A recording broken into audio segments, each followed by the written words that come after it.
Ya masa iya uang segitu jadi payah, capek diikhlasin. Jangan menganggap bahwa Iki mah tenang, ada ikhlasin aja, kasihan ya. Harus dilihat, jangan kasihan-kasihan.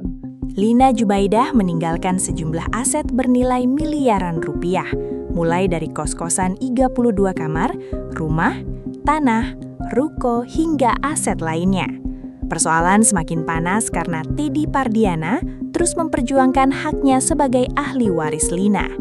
Sejumlah aset pun sempat menjadi titik sengketa, termasuk kos-kosan dan rumah yang dikaitkan dengan Rizky Febian. Hal inilah yang kemudian membuat publik menilai Teddy seperti ngotot ingin mendapatkan bagian dari peninggalan Lina. Namun, menjadi ahli waris bukan berarti otomatis menguasai seluruh harta. Yang masih menjadi persoalan adalah aset mana yang benar-benar merupakan warisan Lina dan berapa bagian yang menjadi hak masing-masing ahli waris. Jadi sebenarnya apa saja harta peninggalan Lina dan mengapa perebutannya begitu sengit? Pertanyaannya, emang harta dari almarhum berapa banyak? Kalau dilihat sama piutang yang ada utang ke almarhum kemarin 2M lebih ya. Piutangnya. Aset berapa banyak? Kalau aset banyaknya tanah, terus rumah ada 2, terus mobil. Itu semua waktu bawaan dari almarhum. Wah, enak juga di istri makanya pelawak ya. Jadi bawaan dari almarhum, makanya saya dibilang ini karena saya nggak ini karena ada dibilangnya itu pranikah. Enggak, kalau meninggal walaupun itu bawaan harta, tetap orang yang ditinggal pasangannya berhak warisan. Tapi kalau cerai, kalau cerai harta bawaan tidak ikut gono gini. Begitu. Jadi sebenarnya kamu itu, makanya ada pertanyaan nih. Ini pertanyaan yang bukan tuduhan ya. Jangan-jangan ini si Teddy ini menginginkan harta almarhum. Benar nggak itu? Enggak. Saya bisa tunjukin kalau udah dari tanggal 4 itu saya ada obrolan ke Aiki sama Teh Putri. Ini amanat dari ibunya dulu karena uang Aiki sebetulnya kan ada di ibunya. Waktu single Kesempurnaan Cinta sekitar 3,5 atau 4M ya. Nah, makanya pas ibunya investasikan ke kos-kosan sama tanah sama rumah gitu. Nah, udah dari situ saya dibilangin saya ditagih Aiki. Jadi ada omongan dari sana. Rizky Febian.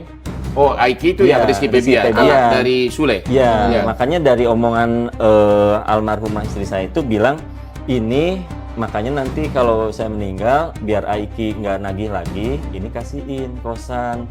Ini ibaratnya ngembaliin yang dulu uangnya ada di mamahnya. Nah, saya tuh ngecek ya ke Villa Bandung Indah. Kata developernya udah dijual lagi sama Teddy. Kemana itu uangnya? Ini udah masuk Pak, ke rekening Teddy gitu. Bilang gitu developernya. Oke, itu yang rumah Bandung Indah. Villa. Kalau yang kosan itu yang ruko-ruko itu? Nah, sekarang masih ada sih yang ruko-ruko itu. Kan kemarin ada 3-4 bulanan lah ada Polda ngebel ke saya. Pak, cina ada dari itu pengacaranya Pak Teddy mau buka blokiran. Ini harus bilang dulu ke Aiki. Dan saya bilang ke Aiki, itu gimana? Ada yang mau itu nanyain dari Polda. Kata Aiki, jangan dulu dibuka. Nanti aja biar blokir aja dulu gitu. Oke, berarti yang dijual sama Teddy rumah villa di Bojong Soang doang. Bandung Indah. Bandung Indah doang. Ya Cileunyi ke atas itu. Iya. Pas abis lebarannya dikasih uang sama Aiki. Dibeliin itu pakaian semua, sisanya dibeliin gelang. Pas lihat saya di media udah seminggu kok gelangnya kemana? Gak ada. Mungkin dijual itu. Padahal itu dari Aiki gelangnya. Beli itu. Kenapa jadi gak pakai gelang gitu? Kayaknya dijual tuh. Ikan Teddy banyak bohongnya. Semua orang itu dibohongin sama dia. Iki bilang kalau memang ada haknya Bintang di situ ya kami akan berikan. Kalau menurut saya sih nggak ada kewajiban anak saya untuk membiayai anak adik tirinya. Tadi Iki bilang begitu. Boleh kalau memang Bintang mau dimasukkan boleh, tapi tadi tidak.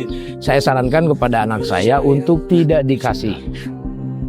Maksudnya tidak dikasih saat ini. Kalau memang Bintang ada. bagiannya. Mungkin ini secara tidak langsung dia mengeksploitasi anaknya untuk dijadikan tameng. Bahkan ngapain ke pengadilan bawa-bawa anak. Kan gitu, supaya mungkin mempertemukan dengan Iki, supaya Iki lulu mungkin. Kalau yang saya tahu pas udah dari nikah juga udah ada bentuk fisiknya mobil udah sama almarhumah gitu. Yang saya tahu, jadi yang sampai kemarin waktu saya jual juga itu emang karena bentuk fisik BPKB STNK atas nama istri sendiri ya saya anggap itu nama istri ya punya milik istri. Tapi waktu itu sempat dikasih tahu Terina nggak sih kalau mobil itu ternyata mobil dari pemberian dari hasil kerja dari Rizky Febian. Kalau yang saya tahu itu Bunda Linanya beli dari mantannya Iki. Siapa? Febi. Maksudnya hasil mobilnya itu dibeli karena hasil jeripaya dari Iki, itu maksudnya uangnya Iki. Kalau itu saya nggak tahu. Yang jelas di sana juga belinya nggak ada berhubungan dengan kwitansi Aiki gitu. Yang disebutkan yang didakwakan kan dapat dari Aiki tapi nggak ada, itu mutasi dari rekening Iki sendiri.